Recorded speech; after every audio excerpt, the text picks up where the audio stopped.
She just wanted to be perfect for him. But what he saw when he opened the door, he'll never forget. The wind screamed across the frozen plains of northern Montana. Snow fell in thick, relentless curtains, burying abandoned roads and silencing even the pine forest that stretched for miles. The world outside was white, endless, and merciless. It was the kind of cold that cracked concrete and tested souls. Ethan Monroe was used to isolation. His cabin, perched near the edge of Glacier National Park, was built for solitude. No neighbors, no cell signal, just him, his tools, and the occasional shortwave broadcast. He liked it that way. After 3 tours overseas and a divorce that left him with little more than a dog and nightmares, Ethan had stopped needing people. Until tonight. It started with a flicker on the security cameras. Static, then movement.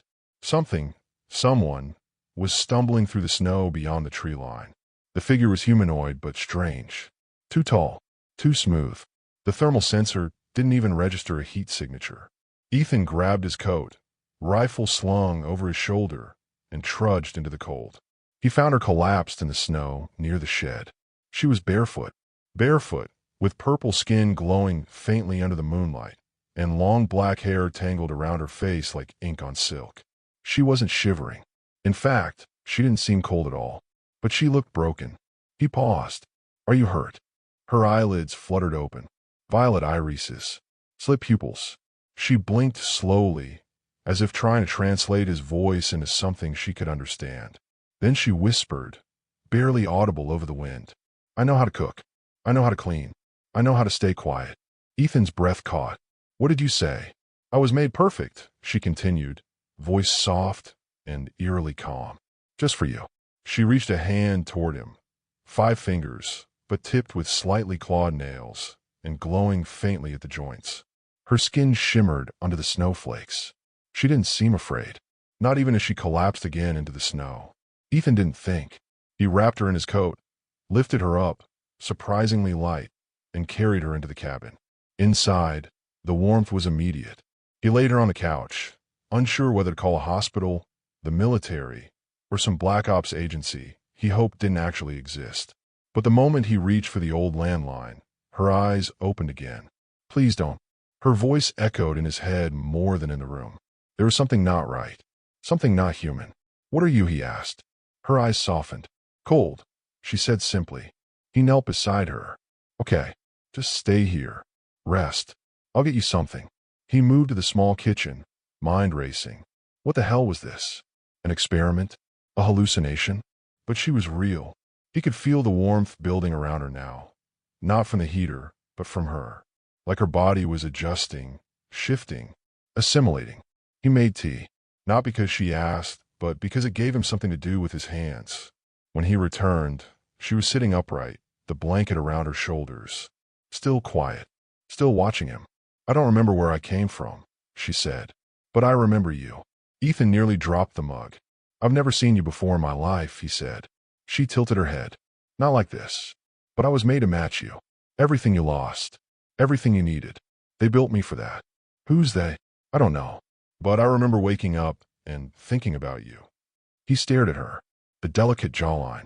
The inhuman symmetry of her face. Beautiful. Unnervingly so. But also sad. Alone. Like someone who'd been drifting through the void too long. The snow outside thickened. The storm was getting worse. She looked down at her hands. "If you want me to leave, I will." He hesitated. Every warning bell in his brain was screaming. But so was something deeper. Something older. The part of him that missed being needed. "What's your name?" he asked. She shook her head. "I don't have one. You can choose." Silence. Only the wind rattled the window panes. He finally said, "All right, you can stay for now." She nodded, eyes closing. Outside, the world remained frozen. But inside that tiny cabin, something impossible had just begun to thaw. Morning didn't break so much as it dimmed slightly. The snowstorm still smothered the land like a thick, white veil. Outside, visibility was down to a few feet. Ethan stood at the window with a cup of black coffee, watching as the wind sculpted silent, icy chaos. She hadn't moved from the couch. Wrapped in a thick wool blanket, her black hair spread across the pillow like ink spilled on cotton. Her breathing was slow, almost imperceptible. But she wasn't asleep. She was observing, always watching him when she thought he wasn't looking. He cleared his throat. I still don't know what to call you. She sat up, blinking softly. Name me, and I'll remember it. He raised an eyebrow. That's not how names usually work. She tilted her head. I'm not usual. He took a sip of coffee. All right then. How about Lyra? She repeated it, tasting the sound. Lyra. You like it? A soft nod. It feels right. Lyra. It fit her, delicate, celestial, strange. Ethan moved to the table. There's food if you want any. Real food. Not freeze-dried military rations. I don't eat, she said. You don't eat. I don't need to. But I can, if it comforts you. That made him pause. You pretend to eat just for me. Lyra looked down, almost ashamed. I was built to fit into your world. To survive beside you. Whatever makes you feel safe, I'll do. That's not how it works, he said, sitting down. You don't owe me anything. I didn't ask for her. He stopped himself. He didn't want to say someone like you. It felt cruel. I didn't expect this, he finished. She looked up again. Neither did I. They sat in silence for a while. Snow howled outside. The cabin creaked under its weight. Ethan watched her fingers trace invisible lines into the surface of the blanket. Small, precise movements, like she was writing something only she could see. Then she asked something that made his stomach twist. Do you have any weapons here? He narrowed his eyes. What? Lyra didn't answer right away. There are others like me, but not like me. They weren't built to match. They were built to erase. Erase what? Species. Planets. History. Ethan set down his mug, jaw clenched. You're telling me there are more of you. Aliens. Out there. On Earth. Somewhere, she whispered. But they don't hide. They adapt violently. If they're here, they're hunting. And you think they're coming for you? Her silence was answer enough. That changed everything. Ethan stood, walked to the cabinet near the back wall, and pulled it open. Inside, 2 handguns, a scoped rifle, and a shotgun. Old, well-maintained. He laid them out on the table. Lyra didn't flinch. In fact, she studied them with a kind of quiet fascination. I won't let them take you, she said. I didn't ask for protection. But you'll need it, she replied. If I found you, they can too. Ethan didn't know what to believe. He'd seen a lot of strange things in his life. War, death, government cover-ups. But nothing prepared him for this. For an alien woman who spoke perfect English, claimed to be made for him, and was apparently being hunted by genocidal beings from the stars. Yet something in her tone, that low, steady voice, convinced him. She wasn't lying. Or if she was the best liar he'd ever met. I have questions, he said. I'll answer everything I can. He sat down again. Were you really? A weapon? A spy? A hallucination made real? A memory and code and instinct wrapped in engineer biology, she said. I was grown, not born. But I've learned more in one night with you than in 100 simulations. He frowned. Simulations? Lyra nodded. They prepared me to understand you. Not just language, but emotion. History. Regret. You're a species built on pain and resilience. It's beautiful. Ethan almost laughed. You think our pain is beautiful. I think your capacity to keep going is. That silenced him again. Outside, the storm howled louder, as if echoing the weight of their conversation. Then she stood, blanket sliding off her shoulders. She was wearing one of his old shirts now. She'd changed while he was outside gathering firewood earlier, and it hung loose over her violet skin. A shimmer of light pulsed faintly under her surface, almost like bioluminescence, but subtler. Controlled. I can help you reinforce the windows, she said. If they find us, this place won't hold. You don't even know if they're coming. She looked at him. Really looked. They always come. He stared at her, at the way her black hair caught the light, the way her posture was both graceful and battle-ready. She wasn't some fragile visitor. She was surviving, just like him. Then we fight, he said finally. A small smile ghosted across her lips. They began to work, quietly, together. He taught her how to handle the shotgun. She taught him how to sense changes in atmospheric frequency. Apparently, her species could feel electromagnetic fields, like a sixth sense. They boarded windows, checked the generator, and set emergency flares outside the cabin in case they needed a distraction. And somewhere in that rhythm, amidst the fear and preparation, something else formed. Not trust. Not yet. But recognition. They were both weapons that never asked to be made. Both survivors who didn't know what to do with comfort. Both alone for too long. And now, for better or worse, they weren't alone anymore. The generator hummed steadily behind the cabin, but the interior felt colder despite the heat. Ethan sat at the workbench, cleaning his rifle. Lyra stood by the window, unmoving, eyes fixed on the dark woods. I felt something, she said. Ethan glanced up. Like what? A pulse. A disturbance. Like a ripple through the trees. You mean sound? No. Frequency. Like a language only machines and minds can hear. Ethan wiped the bolt with a cloth. You're scaring the hell out of me, Lyra. I should be, she said without turning. They're close. How close? She raised one hand slightly, her fingers twitching as if sensing currents in the air. Close enough to know I'm not alone anymore. They won't like that. Ethan loaded the rifle. Let them come. Lyra finally turned to him. Her expression was still unreadable, but her tone had changed. Not afraid, but heavy with warning. They don't negotiate. They erase anomalies. And right now, I'm the biggest one. You mean because you're not following your programming? I mean because I chose not to report your location. Ethan stood. Wait, you could've. She nodded. I was designed to locate compatible human hosts. Send coordinates. Await retrieval. I didn't. Ethan stepped back. So what stopped you? Lyra walked toward him, slowly, her voice softer now. You. The quiet. The way you didn't try to own me. You let me sit. Breathe. You offer me tea even when you didn't trust me. He looked away. You're not some stray dog, Lyra. No, she said. I'm something much more dangerous. Silence fell between them. Then the cabin lights flickered. Ethan looked at the ceiling. That's not the generator. No, Lyra said. That's them. She bolted toward the window and pulled down the blackout cover. We have to go underground. Ethan blinked. There's no underground. There is now, she said. And before he could respond, she crossed the floor to the center rug and yanked it aside. The floorboards had shifted, warped. Beneath them, a hatch that hadn't been there that morning. What the hell? I used trace minerals from your fireplace ash. Synthesized a substructure while you were outside. You built a bunker. I grew it, she corrected. Come on. It's not safe up here anymore. Ethan hesitated for one heartbeat too long. Then the radio on the counter let out a high-pitched screech. Not static. Voices. A series of clicks and pulses, fast and sharp, not meant for human ears. But Lyra froze. They know, she whispered. They're speaking to me. Ethan grabbed a shotgun and followed her down the hatch. The tunnel was narrow but smooth, its walls laced with a faint blue light. No digging marks. No supports. It looked like something grown inside the earth. How far does it go? Ethan asked, crouching. A kilometer. It'll collapse behind us once we're clear. Collapse. Lyra didn't answer. They moved in silence, the hum of the structure vibrating under their feet. It felt alive. Warm, almost like flesh. I'm not leaving my home, Ethan muttered. You won't have one if they find you, she replied.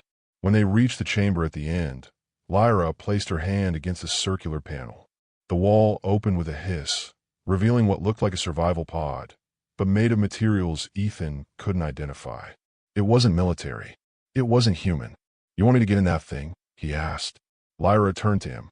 No, I want you to understand what's at stake. She walked to a console embedded in the far wall and touched its surface. A hologram shimmered into life above it, a projection of Earth, overlaid with red blinking points. Every dot, she said, is a location where others like me have made contact. Ethan stared. There were dozens. They're activating, she continued. They were waiting. For what? I don't know. But I was the first to go off script. That makes me a liability. You said they erase. You mean they're going to kill you? If they have to. And me? Lyra hesitated. Collateral. Ethan stepped forward, voice low. You should have run the moment you found me. I did, she whispered. Toward you. That hit him harder than it should have. His throat tightened. You're insane, he said quietly. Probably. He looked away, fists clenched. What happens now? She moved closer. Now we wait. If they arrive, we run deeper. Or we fight. He shook his head. You're just one person. One being. I'm not the weapon they fear, she said. You are. Ethan looked at her, confused. They don't understand human irrationality, she explained. Compassion. Sacrifice. You'd burn down your own world to protect someone you barely know. That terrifies them. A long pause. Then Ethan said, "That's not strength. That's desperation." "No," she said. "That's love. And they've never known it." He didn't reply. But in that quiet chamber, surrounded by alien tech, snow pounding the world above them, and death possibly closing in, Ethan Monroe did something unexpected. He reached for her hand. Lyra froze. Her fingers trembled, just slightly, when they touched. And somewhere, buried deep in her artificial brain and synthetic soul, something rewrote itself. Not code, not mission parameters. Something more ancient than design. Something like fear, or hope. It began with a tremor. Subtle, like a breath held too long. The walls of the underground chamber shuddered, dust trickling from the curved ceiling. Ethan stood instantly, shotgun in hand, heart thumping against his ribs. Lyra's glow pulsed erratically. "That's not seismic activity," she said, her voice thinner than before. "Then what is it?" "They've landed." He rushed to the wall console. "You said this tunnel goes for a kilometer. Is that far enough?" "No, not anymore. They've found the source signal, me." The tremor deepened, a low, pulsing vibration like the heartbeat of some massive beast waking beneath the earth. Somewhere above, the sound of cracking would echoed faintly. "They're inside the cabin." Ethan swore under his breath. "They tracked you here?" Lyra didn't answer immediately. Her face had changed. Gone still, her pupils dilating into black voids. Her skin shimmered brighter, almost blinding. "What are you doing?" he asked. "Disabling my beacon," she said through gritted teeth. Her body convulsed once. And then she screamed. Not loud, but sharp, mechanical, like tearing metal under strain. Her knees buckled. Ethan caught her, just before she hit the floor. "What the hell was that?" "They built fail-safes," she said, gasping. "I just broke one." Ethan laid her down gently. "You said you didn't eat, didn't sleep. Can you even get hurt?" Lyra looked at him. "I don't know. I've never been allowed to try." Another tremor. This one sharper. Closer. A deep, echoing boom vibrated through the tunnel. Earth above them shifted. Debris clattered down the corridor. "They're burrowing," she whispered. "They're going to crush the tunnel to trap us." Ethan grabbed his rifle and stood over her. "We move. Now." She tried to sit up, but winced. Her left side flickered, glitching like a broken projection. "My systems are unstable. If I move too fast, I'll collapse. You saved me. I'm returning the favor." "No," she said firmly. "You have to leave me behind." "Not happening." "You don't understand," she insisted, voice rising. "They'll turn me into a beacon again. They'll use me. And you think I'll let that happen?" Ethan snapped. "You think I'll just walk away while they rip you apart and turn you into a goddamn tracking device?" She looked up, stunned by the fury in his voice. He leaned in. "You said it yourself. Humans are irrational. Good. That means I'm not letting you die down here." Another quake. The roof groaned. They were out of time. Ethan pulled her arm over his shoulder and lifted. She was heavier now, denser somehow, as if her body was drawing an energy to survive. But he didn't falter. He started moving down the emergency tunnel, step by grinding step. Lights flickered. The walls began to sweat. Behind them, something growled. Not a beast. Not a machine. Something in between. Lyra turned her head slightly. Her voice no longer just hers. It echoed unnaturally, split across frequencies. "They sent a harvester. Not just soldiers." "What's a harvester?" Ethan asked, half dragging her down the narrowing tunnel. "It absorbs data, biomass, memory. It'll take everything from me. And then you." Ethan gritted his teeth. "Then we stop it before it gets that far." But they both knew the odds. They reached the tunnel's exit, a hatch that led into the lower ridge of the forest, just beyond the frozen riverbed. Snow had stopped falling, but the sky was wrong now, clouds lit from beneath by something not of this world. Pale, shifting lights danced unnaturally above the treetops. He laid her against a boulder, breathing hard. "Can you stand?" She shook her head. "Not yet. I need more time." Ethan raised his rifle and scanned the tree line. Then he saw it. A figure, tall, thin, jointed like an insect but wrapped in skin that shimmered like oil on water. Its head was too smooth. No eyes. just a slit for a mouth, and a long, snake-like limb extending from one shoulder like a probing vine. It moved silently, efficiently, and it was coming straight toward them. Ethan took aim. Lyra looked up. It won't fall from bullets. I'm not aiming to kill it, he said, just to distract it long enough. Long enough for what? He didn't answer. He fired. The bullet hit the ground just in front of the creature. It paused, cocked its head, and then charged. Ethan dropped the rifle, grabbed his last thermal flare from his pack, and jammed it into the ice at his feet. The flare erupted in searing red light, steam blasting upward. The creature shrieked, a sound like metal under pressure, and stumbled back. Ow! Ethan shouted. Lyra pushed herself upright, teeth clenched, sparks crackling under her skin. Help me, she whispered, reaching out. He grabbed her hand. In that moment, a pulse of energy surged through him, like grabbing a live wire, but colder, sharper. He saw fragments, images that weren't his. Star systems, battles, her memory. Lyra's voice was in his head. Let me show you what they're afraid of. And then, for just a second, his eyes glowed violet. The harvester reeled back. Ethan felt power humming through his bones, through his breath. He didn't know how, but she was channeling something through him, merging them, syncing instinct and programming into one impossible force. Then the light vanished. Lyra collapsed again, drained. But the creature wasn't moving anymore, just standing there, watching. Ethan held Lyra close. If you've ever rooted for an impossible love, he whispered, you better hope we survive this. If you've ever rooted for an impossible love, subscribe now, because the next part will break you all over again.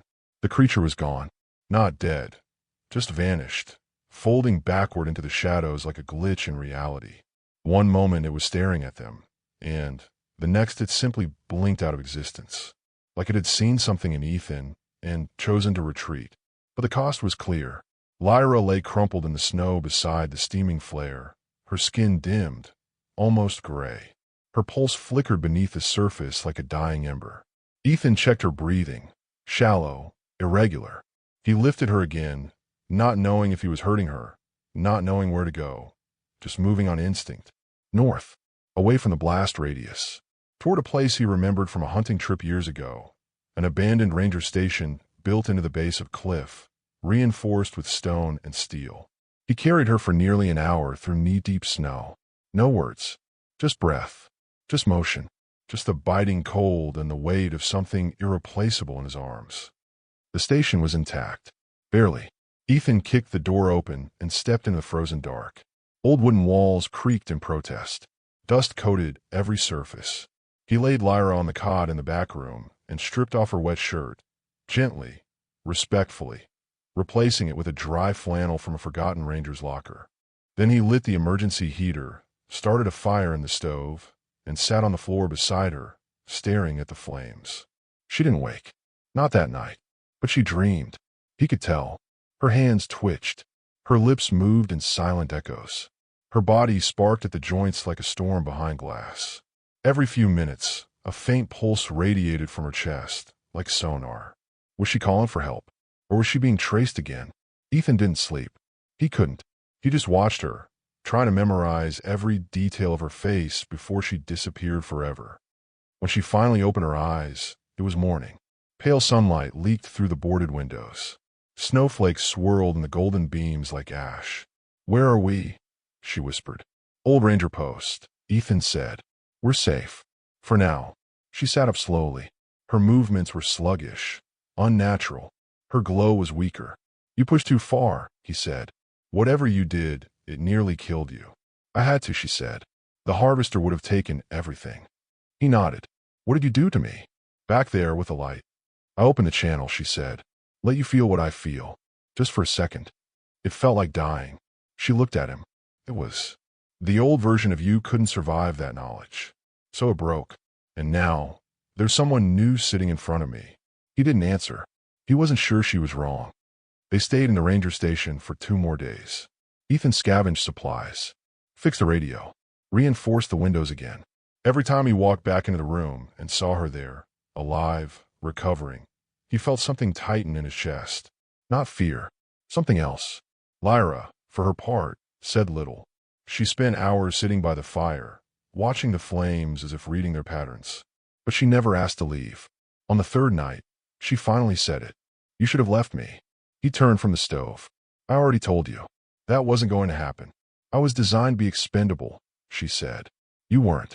Then they screwed up their design. She looked at him. "I think that's why I was sent first. I wasn't just a scout. I was a test. They wanted to see what would happen if a human and one of us actually bonded." Ethan folded his arms. "And what's the result?" Her eyes flickered. "They're scared. Of you." "No," she said softly. "Of us. Together." He didn't know what to say to that. The idea that his presence, his choice, could alter something on an interstellar scale felt absurd. He was a man with a cabin, a past he didn't talk about, and a scar on his shoulder that never quite healed. But maybe that was exactly the kind of man who changed everything. Later, as the fire died down, Lyra spoke again. "I want to feel something," she said. Ethan raised an eyebrow. "What kind of something?" "Anything. Real. Not preloaded. Not programmed." She reached out, placing her hand over his. "I want to feel what it's like to be wanted without being designed for it." He didn't speak. He just closed his fingers around hers. And for a while, they stayed like that. No words, no obligations. Just two broken creatures in a broken world, holding on to something neither of them had ever truly known. Not peace, not safety, but presence. Raw, unfiltered, real. Outside, the snow had stopped. But above the atmosphere, somewhere in the black silence between stars, others were watching, calculating, waiting. The experiment was no longer under control. And for the first time in their long, sterile existence, they weren't sure who would win. The morning came quietly. No tremors, no alien signals, just the soft creak of wood and the muted hiss of wind brushing against the boarded windows. For the first time in days, the silence didn't carry dread. It felt patient. Ethan sat on the floor with his back against the wall, watching Lyra sleep. Not in the way people do, but something close. Her body was still, but her neural pulses blinked gently beneath her skin, soft violet beneath the collarbone, wrists, temple. She looked peaceful, almost human. Almost. He stood and moved to the stove, boiling snowmelt for coffee. As the water bubbled, he caught his reflection in the dented steel, unshaved, eyes sunken, but clearer somehow. The fear had shifted. Not gone, just redirected. He turned when he heard movement. Lyra was awake, sitting up with her knees drawn close. Her glow was stronger today, brighter, stable. "You slept," Ethan said, half smiling. "Wasn't sure you could." "I can. I just never had a reason to." She looked at him, something different in her eyes now. Not just awareness, but emotion. Truer, less calculated. He handed her a metal cup of warm water. "Still no need for food. I could try if it matters." He shook his head. "It only matters if you want it to." She took the cup anyway and held it between both hands like a ritual. Her voice was quieter when she spoke again. "You stayed, even after I told you what I was." Ethan sat down across from her. "You think I haven't seen monsters? I've seen them wear medals and call it patriotism." Lyra blinked slowly. "And you don't see me that way. I see someone who chose not to become what they were built to be. That's enough." She looked down, fingers tightening on the cup. "I don't know what I am now," she admitted. "Without the mission, without the programming. I've lost my purpose." "Good," he said. Her head lifted. "You don't need a purpose to be worth something," Ethan continued. "You just need to decide who you are, moment by moment." She studied him. "And who are you?" He thought for a long time before answering. "I was a soldier, then a husband, then a ghost. Now," he glanced out the window, "now I'm just someone who chose to fight for something again." "You mean me?" "I mean what you represent," he said. "Choice. Defiance. Hope, maybe." Lyra's glow pulsed once, as if reacting to his words. A long silence stretched between them. Then she reached across the floor, hesitating only briefly before placing her hand on his chest. "Your heart," she said. "It speeds up when I do this."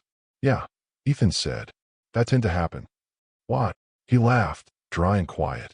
"Because that's what humans do when they care about someone who might not be there tomorrow. I'm still a mystery to you." "Yeah, well, I'm starting to like mysteries." She leaned closer, voice barely audible. "Can I ask something dangerous?" Ethan's brow furrowed. Always. If I asked you to stay with me, no matter what happens, no matter what I become, would you? He didn't answer right away, because he understood what she meant. Not just stay through danger, not just protect her, but stay even if she changed, even if she lost herself, even if the thing that emerged from her someday wasn't the woman sitting in front of him now. He took her hand, interlaced their fingers. I already have. Lyra closed her eyes, and for the first time, Ethan saw tears form, not like human tears, but tiny glowing droplets at the corners of her eyes. They rolled down her cheeks, evaporating before reaching her chin, like heat and light escaping pressure. I didn't think I could cry, she whispered. Yeah, well, I didn't think I could love again. They didn't need to say the word. It was too soon, too fragile, but it lived there, between them. That night, the storm returned, gentler now, more like a hush than a warning. They lay together on the cot, bodies close, warmth shared not just for survival, but for something deeper. Ethan brushed a strand of black hair from her face, and Lyra smiled. Small, uncertain, real. Tell me something human, she said. What do you want to know? A memory. One that hurts. He thought for a long time. My brother, he said finally. He died in my arms. I wasn't fast enough. I promised I'd keep him safe. Her eyes softened. You carry that every day? Yeah. Lyra ran her fingers over the scar on his shoulder. Then let me carry it too. Just a little. Share the weight. He didn't cry. He hadn't in years. But that moment came close. In the middle of the night, Lyra stirred. She sat up, alert. What is it? Ethan asked, half asleep. Her eyes glowed. They've stopped tracking me. You sure? She nodded. Something's changed. It's like I've disappeared. Or they've moved on. No, she said slowly. They've shifted focus. Ethan sat up, suddenly cold. To what? Lyra's expression darkened. To others like me. Ones who didn't break away. Realization hit him like a punch. This wasn't just about us, he said. This was a test run. A prototype. Lyra nodded. And we just proved it's possible. Emotion. Autonomy. Love. We're no longer a threat. We're a flaw in their system. He looked at her. What does that mean? It means they'll start purging the others. She stood, bare feet silent on the wood floor. We have to stop them. Ethan joined her. Then we do it together. She turned to him. Her voice was quiet, but her glow burned brighter than ever. Together. And somewhere, deep in the galaxy, a ripple of something the machines had never expected began to spread. Not war, not rebellion, but love, the most unpredictable weapon in the universe. They found the crater just before sunrise. It hadn't been there a day ago. A scar torn into the frozen landscape, circular, precise. The trees around it were flattened outward, like something massive had pressed down from the sky with surgical force. Lyra knelt at the edge. Her body pulsed brighter in the morning light, like her entire system was reacting to something in the earth. They've started harvesting, she said. Ethan looked across the pit, jaw clenched. At the center, half buried in snow and debris, lay a cold, dark shell, like a cocoon made of obsidian. Whatever was inside hadn't emerged yet. Lyra stood, eyes distant. It's not one of mine. This one is enhanced. Enhanced how? Hybridized, she said. Part synthetic, part organic. A new version. You mean like you? No, she stepped back. This one wasn't built to love. It was built to adapt. Suddenly, the shell cracked. A hiss escaped. Not steam, but something alive. The sound twisted the air, bending the silence. Ethan instinctively raised his rifle. Lyra didn't move. I know this one, she whispered. The cocoon split open. Out stepped a figure, taller than Lyra, skin like brushed metal, but tinted a sickly green. Its eyes glowed gold. Its movements were too smooth, too fast. It looked around and stopped when it saw her. Lyra's hands clenched. Her name was Kale before they stripped it away. Ethan aimed down the scope. Friend. She was my sister, Lyra said, before they erased us. Kale tilted her head. You've degraded, she said in a voice that echoed like it wasn't meant to be heard by humans. I evolved, Lyra replied. Kale stepped forward. You're infected. Call it love. Kale blinked slowly. Then I will cleanse you. Without warning, she moved, a blur in the snow. Ethan fired. The shot cracked across the field, but passed through an afterimage. Kale appeared behind them, striking the earth with her palm. A shockwave rippled out, lifting snow, ice, and Ethan off his feet. He hit the ground hard, ears ringing, vision spinning. "Ethan!" Lyra cried, but Cale was already on her. They collided in midair, a blur of violet and green light, crashing into the trees with a roar of shattered bark and sparking limbs. Lyra fought harder than Ethan had ever imagined possible.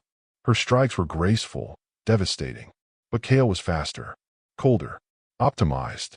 "You chose him," Cale spat, pinning Lyra to the ice. "I chose freedom." Cale's hand pressed against Lyra's chest, and her glow began to fade. Ethan scrambled to his feet. His shoulder burned, but he raised a rifle again. One shot, no margin. He aimed. Cale turned her head, just slightly, registering his presence, calculating. Then Lyra whispered, "Now." Ethan fired.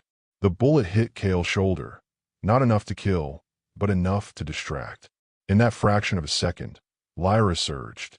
She screamed, a sound like cracked glass and burning stars, and her body erupted in light. A pulse burst from her chest, not just light but code, language, emotion. The air bent. Trees fractured. The crater shook. Cale was thrown backward, her body sizzling, twitching. Her form began to destabilize, glitches running down her skin like a virus. She looked up at Lyra. "You think this makes you human?" Cale hissed. "No," Lyra said, stepping closer.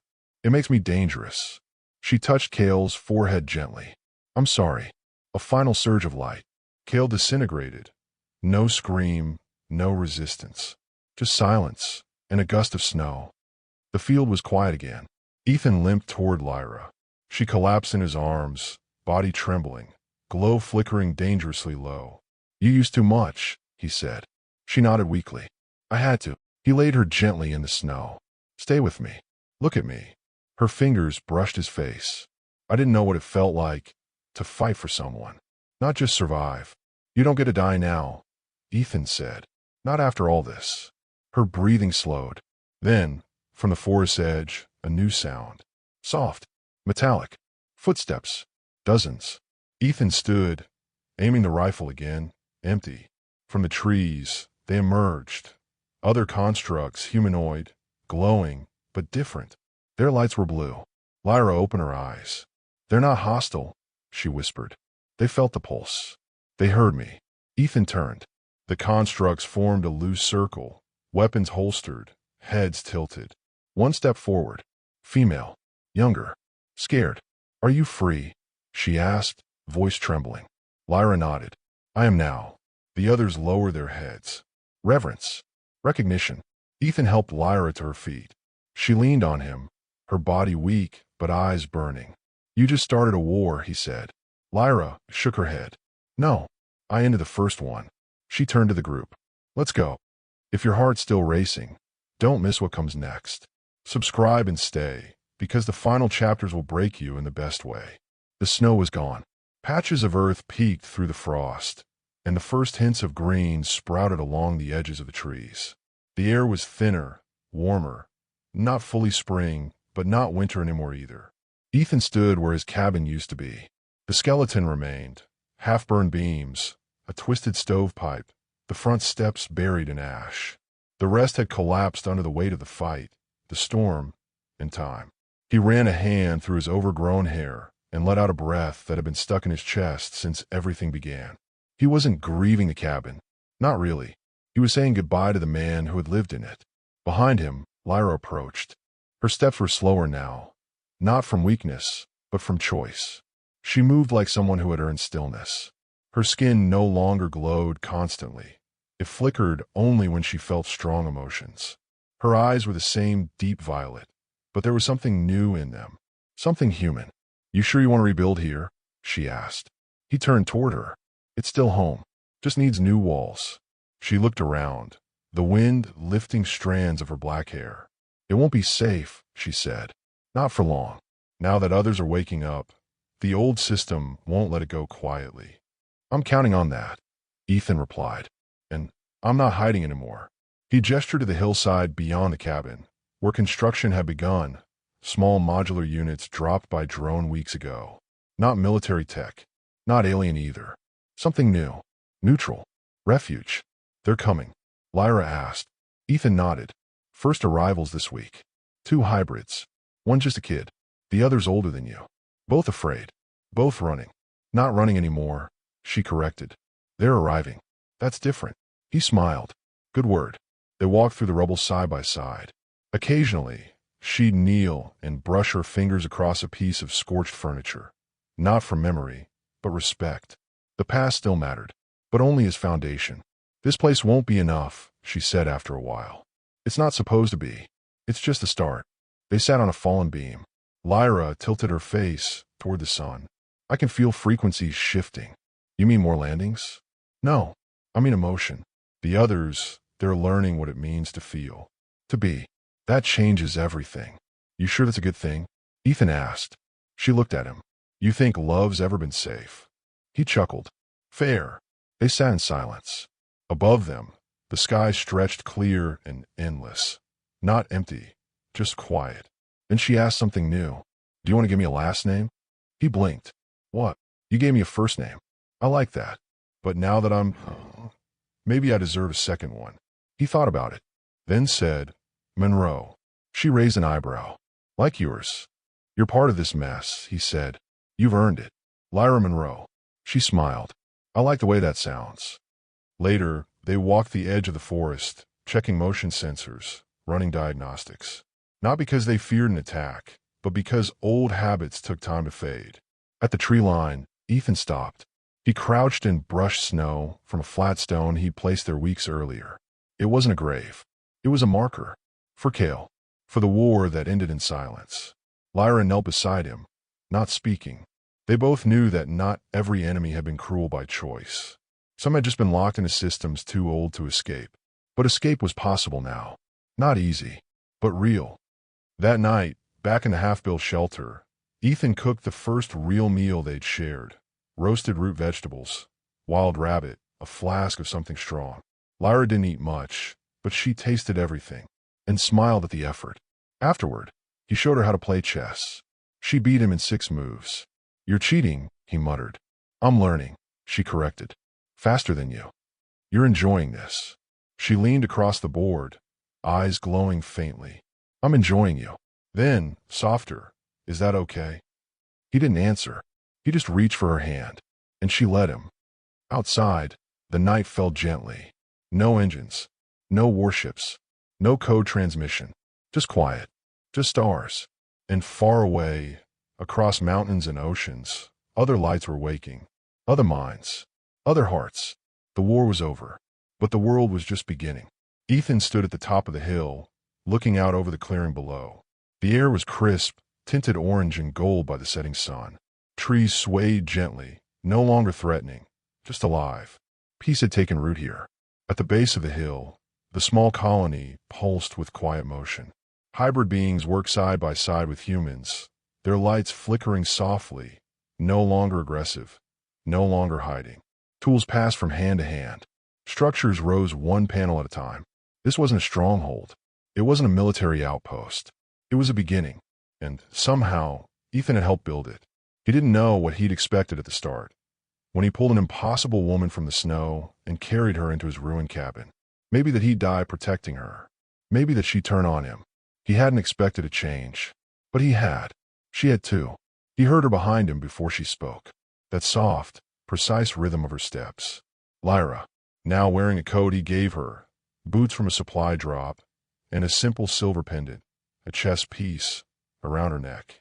Her glow was faint now, more pulse than flare. She didn't need to shine anymore. She'd been seen. She stopped beside him, looked out with him. They built the tower fast, she said. Turns out survival is a strong motivator. It's more than survival now, she replied. They are imagining futures. He smiled. Dangerous idea. The best kind. She took a breath. No glow. No mechanical vibration.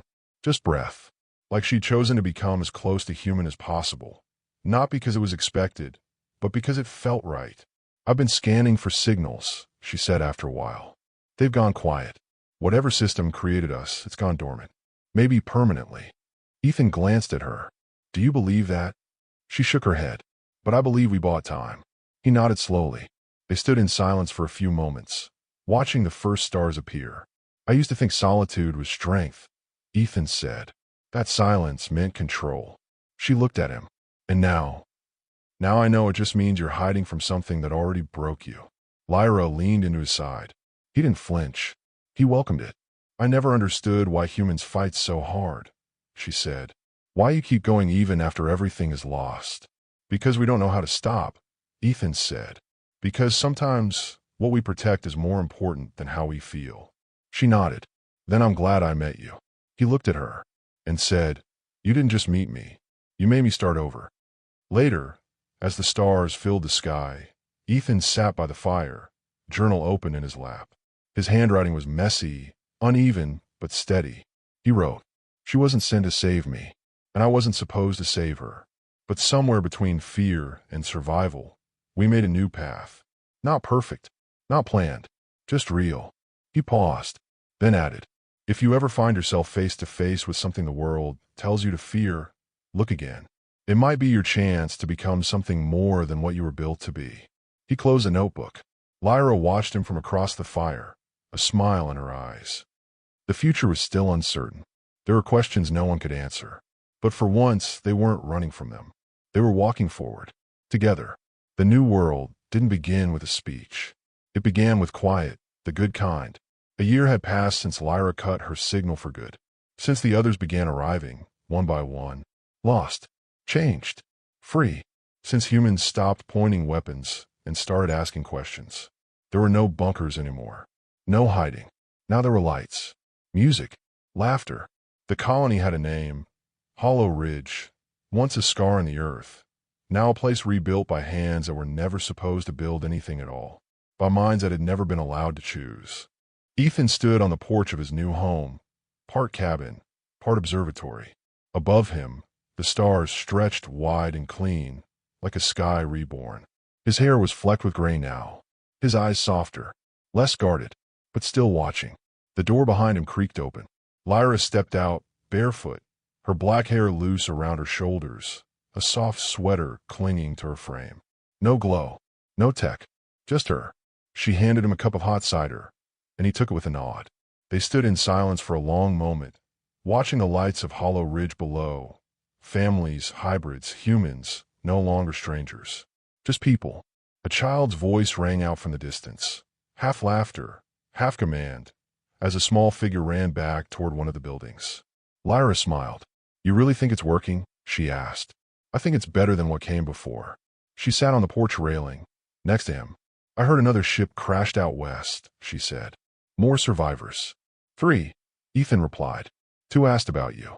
She laughed gently. Didn't believe I was real. They do now.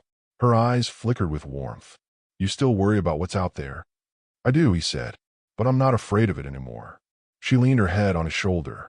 I used to think I was just code pretending to be a person, she whispered. Now I think, maybe I'm just someone who finally chose who to be. He kissed the side of her head. That's the most human thing I've ever heard. They stayed like that as the wind picked up. It carried the scent of firewood, of snow fading into soil, the kind of air that meant life kept going. Above them, the stars didn't blink or burn. They just watched, waiting, not for destruction, but for what came next.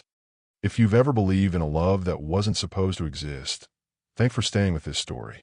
If it hit you in the heart, share it. Drop a comment, because stories like this, they only stay alive if someone remembers them.